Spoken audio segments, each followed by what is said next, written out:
Magandang umaga po sa ating mga ka-Andres. Ngayon ay maglalaga po tayo nitong 2 pirasong pata at atin po siyang gagawing crispy pata.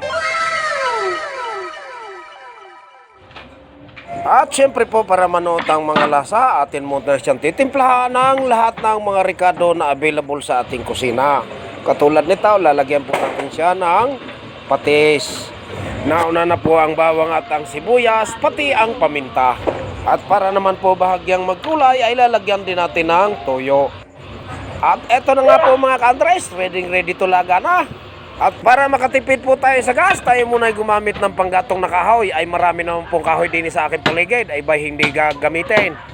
At ayan na nga po mga ka-Andres, na isa lang na natin, hihintayin na lamang natin na kumulo. At pagka ito'y malambot na, ay digay atin ang hahanguin. 2 hours later. Ngayon po magkakaalaman kung gaano katigas aring patang are. Ay may 2 oras ko ng pinakukuluan.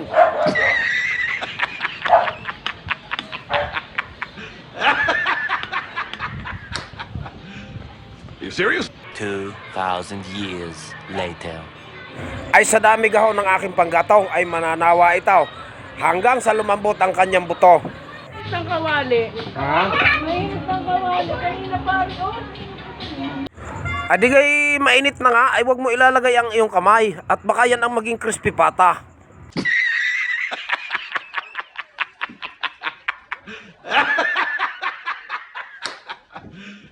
Are you serious? Ipaubayan mo yan sa chip cook. Ay ako nang bahala diyan. At maya maya basta ka na lang kakain, ineng.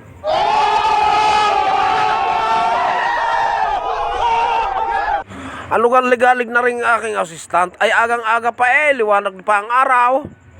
Ayan na nga mga ka-Andres, ay ata nang uumpisahan na rin pagpapakulo ng mantika at nang maiprito na natin ang ating crispy pata na handa mamaya para sa ating pagsalubong sa bagong taon. Ay teka, ay medianoche pala ang tawag doon. Ang ingay, ang ingay. Maglaro lamang kayo dyan bakekang, huwag lang kayo magulo sa loob.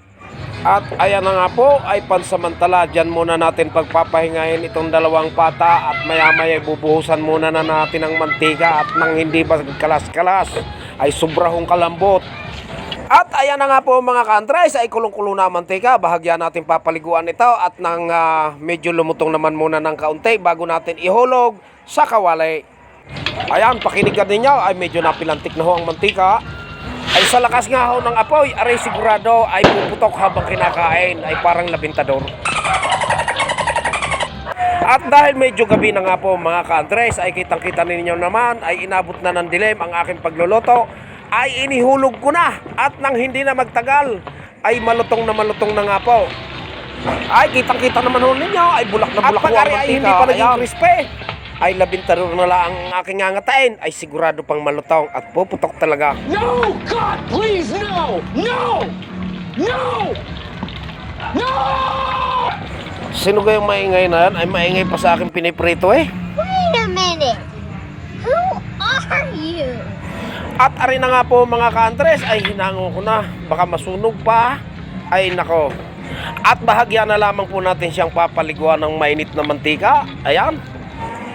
Ay, kita naman ninyo mga ka-Andres, ay hindi na nakatays ang aking panganay at talagang kinurit na. Ayan, kararating laang po niyan galing sa trabaho ang aking panganay. At muli nga po sa ating mga ka-Andres, ay binabati ko po kayong muli ng Happy New Year!